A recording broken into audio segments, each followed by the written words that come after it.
Welcome to Mind and Soul Matters. I'm Farah Feeney. Through conversations with everyday people, Mind and Soul Matters aims to broaden our understanding of mental health and spirituality, and to deepen our insights into the challenges and meaning of our lives. Our guest today is Rebecca. Her childhood dream was to be a mum. Her love and passion is children. Rebecca surrounded herself with children as a childcare worker, married at the age of 22, and a year later, Ollie was born. Rebecca's childhood dream of becoming a mum was now a reality. But her journey was far from the fairy tale she had envisioned. We are privileged to have Rebecca share with us the traumas she has experienced, how she has weaved meaning into her struggles, and the lessons she has learned through it all.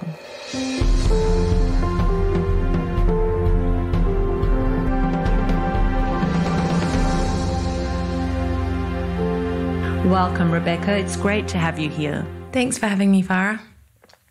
Tell us about your dream of being a mum and how that came to be a reality. I was so eager to be a mum for as long as I can remember, and luckily I did meet my husband quite young, and he had the same dreams of starting a family and becoming a parent. So, yeah, we got married, and a year later we had our son Ollie, and he was born 3 months premature. So it was a pretty uneventful pregnancy, mostly, and yeah, came into the world, and we were thrust into this crazy world of NICU, hospitals, surgeries, appointments. Yeah, it was a crazy time. He spent 14 weeks in hospital. 14 weeks? Yes, and then came home and was home for a few months, and we noticed he wasn't breathing properly. He had quite significant airway damage from being intubated as a baby. So he went back into hospital and they fitted him with a tracheostomy, which is a tube into his windpipe. So we had to learn how to care for him 24 hours around the clock. And yeah, 11 years ago we didn't really have at-home nurses or anything like that. Yeah, we were on our own. At the age of 22? Yeah, I was 23 by that stage, right. And almost 24. Oh, yes, that's right. Yeah. So that's still pretty young. Yeah. I think in hindsight, being so young, I think it did help me cope, because I don't know if I would cope as a mid-30s. In what way do you think it helped you cope? What did all that mean for you? I was very naive.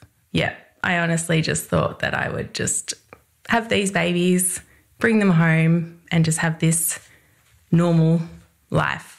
Yeah. That was the dream. That was the dream. It is such a blur. I think I was on autopilot and had a lot of adrenaline running through me. So I think that helped me cope immensely well. Like, I just went to the hospital, learned how to do his cares, got on with it, and that was it. Maybe I did push my own feelings to the side for a huge part of it, and that must have been my coping mechanism, which, you know, helped me make sure that he was doing okay. I think, like, my most important priority at that time was making sure that he was okay. Yeah, so pushing everything for myself to the side. He had that trachea for 9 months. He needed like frequent suctioning of the trachea. We needed to change the trachea every week. He couldn't cry or speak or laugh. So he would make no vocal sounds because the air was passing before his vocal cords. He needed to be attached to an oxygen SATS monitor overnight. If his heart rate went up, we knew that he was crying.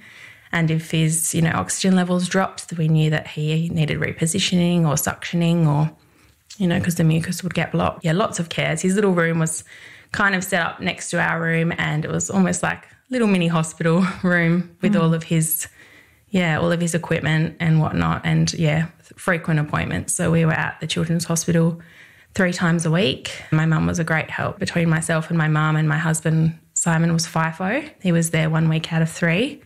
Fly in, fly out. Fly in, fly out. Yeah. So he would be there to help. And what has that meant for Ollie?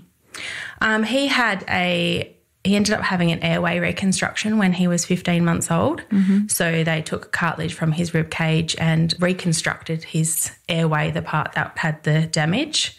After he had that, then he had to sort of learn how to swallow properly and, pretty intense speech therapy and all of that just to get all that working again. And now, he's 11 and you can't shut him up. And then you went on to have more children. Yes.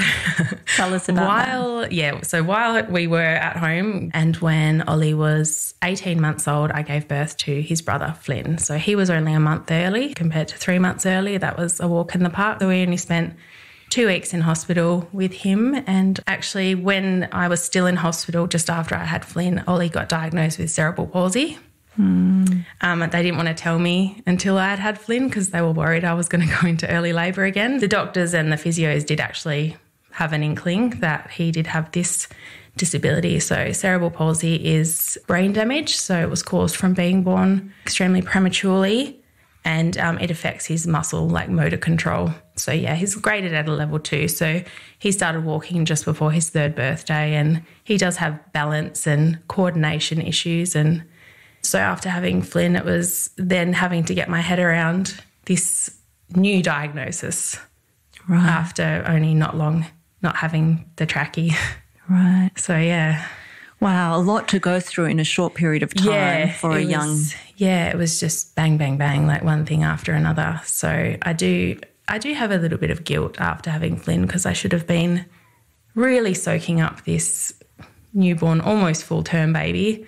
But I was just Googling madly, like, what does this disability and this diagnosis mean for Ollie moving forward? What does it mean for us? And even though we had been through so much with Ollie, like prematurity and the trachea, I felt like there was always a light at the end of that tunnel. With prematurity, they're born early. Oh, we'll get home at some stage. There's always an end date, And then with the trachea, there's the surgery. So there's always an end date to that. That's always going to end. So there's always a light at the end of the tunnel. I think with the diagnosis of a lifelong disability, being told permanent, that's really where I struggled the most. Right. I think, A lot of anxiety about the future and what that meant. Yeah, and not knowing, going forward, like what does this mean for him as an older child? What does it mean for him as a teenager? What does it mean for him as an adult? Will he live independently?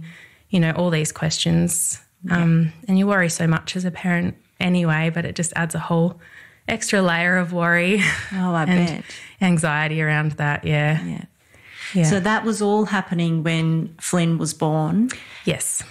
And then trying to get your head around what that means, because cerebral palsy can also mean a lot of different things depending on the severity. So trying to grasp that and having another newborn and then tell us, because then Elsie came along. Yes. Tell us about that. Just because I'm a sucker for punishment, I just thought, why not chuck a third in the mix? So, when Ollie was 4 and Flynn was 2.5, I went on to have my daughter Elsie, and she was my first full-term baby. Wow. And in many ways it was very, very healing to have that experience, to actually hold her as I was getting wheeled out of the labour and delivery suite, because even though Flynn wasn't that early, I didn't have that with him. He got sent straight to the NICU.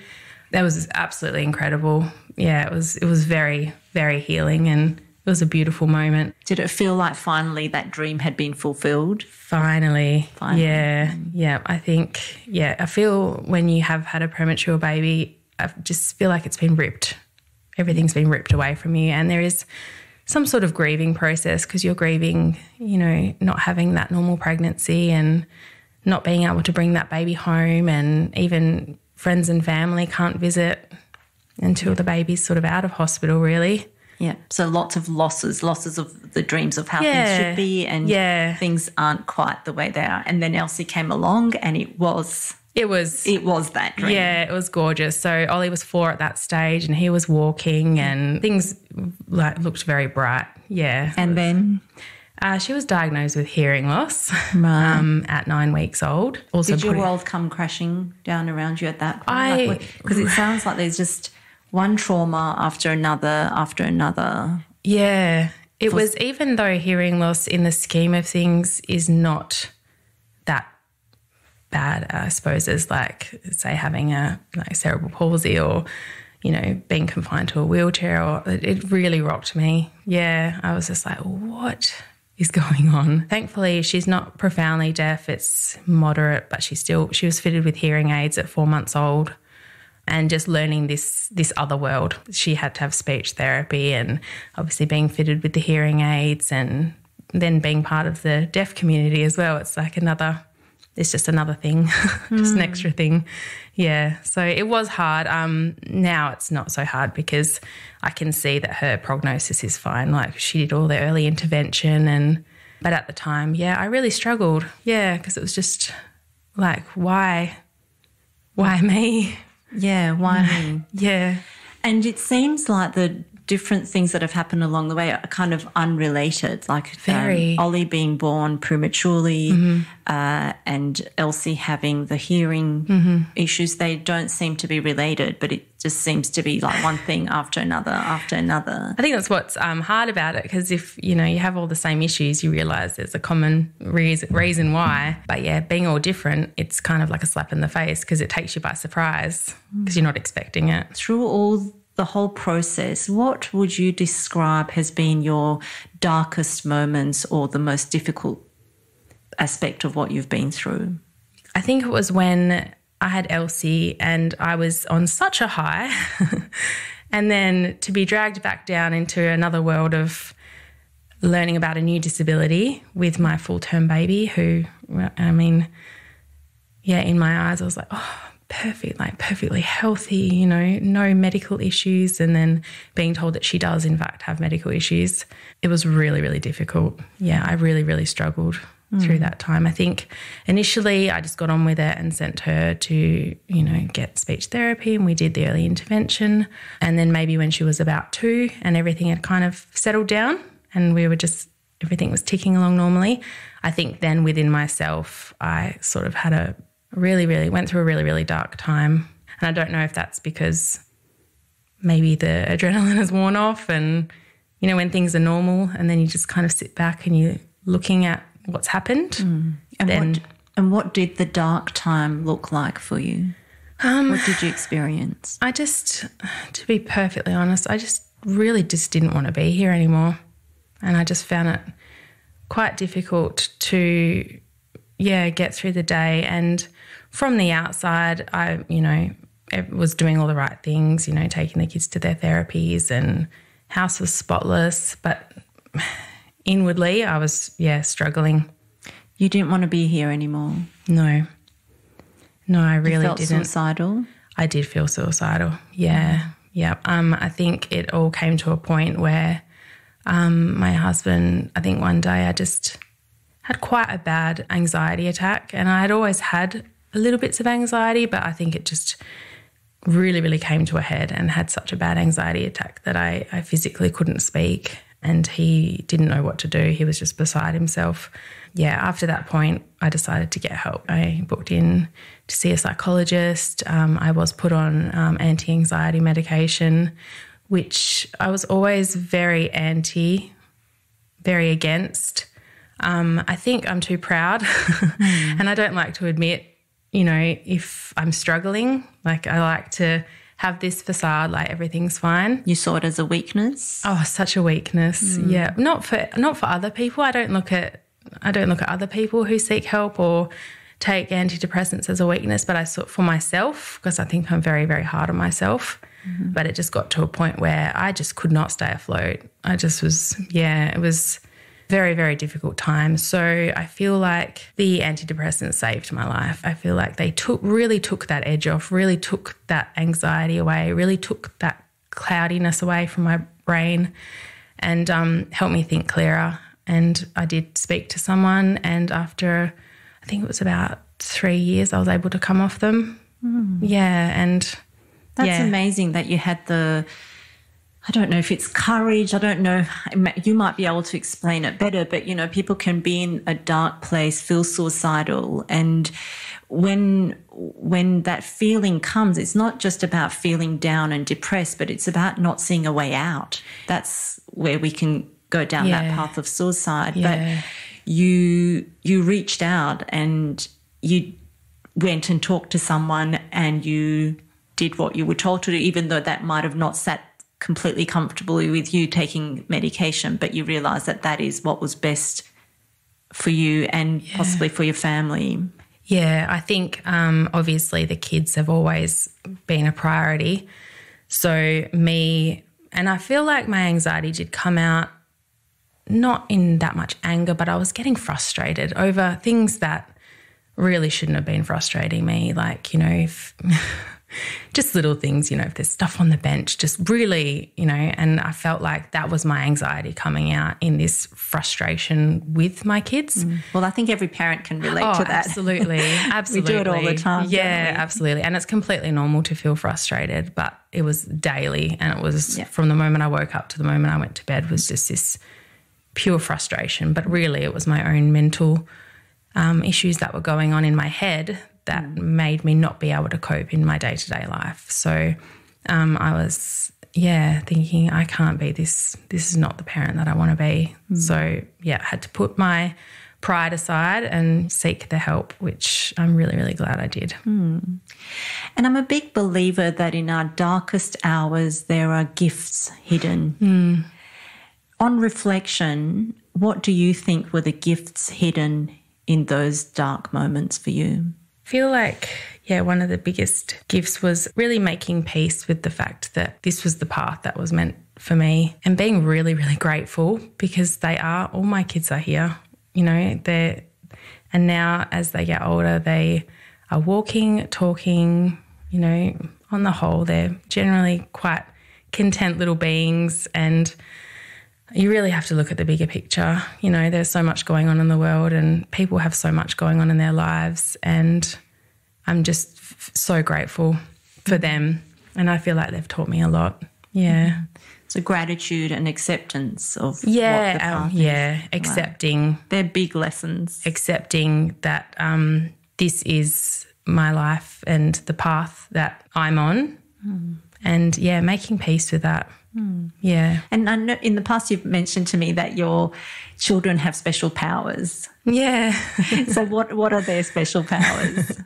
Ollie is an incredible storyteller, and amazingly enough, even though Elsie does have hearing loss, he's actually got supersonic hearing. He'll be recounting what myself and Simon say after we've put them to bed the next day. And I'm like, you have to be careful. I've got to be so careful around him.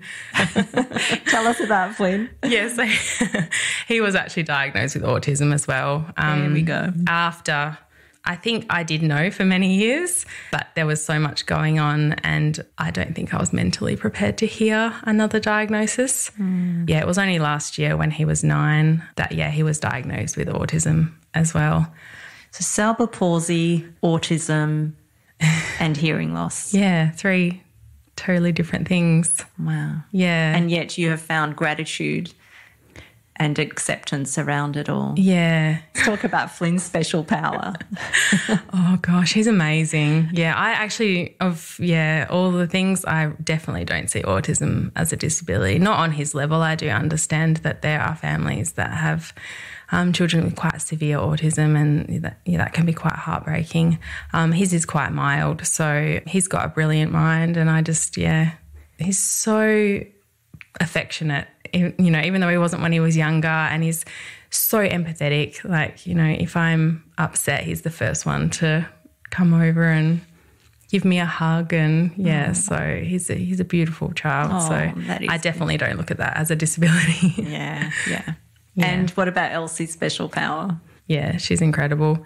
She's just, I don't know, she can lip read really well. That's a special power. Wouldn't we all want to? Special power. She's very good. Yeah, visually, obviously, I feel like when one sense is lacking, you pick up those other senses. So she brings us all together, I think. And Rebecca, how has being a mum of 3 children with special needs impacted you or who you are and where you are now? It's changed me massively as a person. I definitely don't think I would be the person I am today without having these 3 kids in my life. Yeah, they've taught me so much. Yeah, I think I was quite, prior to having kids, very naive, probably a little bit too materialistic, probably a little bit self-centered. They've really grounded me and really made me take a step back and realise what's important. Yeah, and it's not all those other things. It's it's the here and now, and it's the trying to be present. Obviously, life's hard, and you can say all that, and you can try and be, present all the time. But no, it's made me really appreciate the little things. Yeah, and not take them for granted. And your current line of work? Yes, it took me 10 years to get back into the workforce, but I just kind of stumbled across this position. I am a support worker for children with complex medical needs, so I do actually look after kids with tracheostomies. I would never have known had I not had Ollie go through that. And I've also found that to be very, very healing. So I go into their homes and, so I'm with the parents or without the parents, just sort of helping them with their child who you kind of can't take your eyes off them because they've got the tracheostomy. So, that's been amazing. And I really enjoy it. Gloria Steinem said this: the final stage of healing is using what happens to us to help others. Oh, I like that. And that makes me think of your journey of how you have gone through so much trauma. You have taken that process, even in your darkest moment, you reached out and got help, and you've taken some lessons from those really dark times, acceptance, gratitude, and now you are giving back to other parents. And I can't imagine a more amazing person to be doing that role, because the level of empathy and compassion you would have for those families, there is no one else that would understand what it's like to walk in their shoes and how fortunate they are to have you in their life. And I always admired people who were in these roles of giving back, and I just never thought of that for me. But it's funny how life has these plans for you and how it's just kind of come across, and I've just stumbled across it really. And it's been very rewarding. I've loved it, and still love it. Well, thank you so much, Rebecca, for coming and sharing your story and having the courage to talk about some of those very difficult, dark days. And I'm sure your story will give hope and inspiration to many parents out there. Thank you so much, Rebecca. Thanks very much, Farah. If you've enjoyed today's conversation and wish to keep up to date with new episodes, follow Mind and Soul Matters on Instagram, Facebook, and on your preferred podcast app. You can find us on most platforms, including Spotify, Google Podcasts, Podbean, and Apple Podcasts, all available for free. Think of a few friends that might be inspired by Mind and Soul Matters and share with them. If they're new to podcasting, show them how it all works. If today's episode has raised any concerns for you, please contact your local mental health service. And for our listeners in Australia, call Lifeline on 13 11 14. Join us next time as I speak to Fiona McDonald, a relationship educator, on how we can create happy and healthy families. Look forward to your company then on Mind and Soul Matters.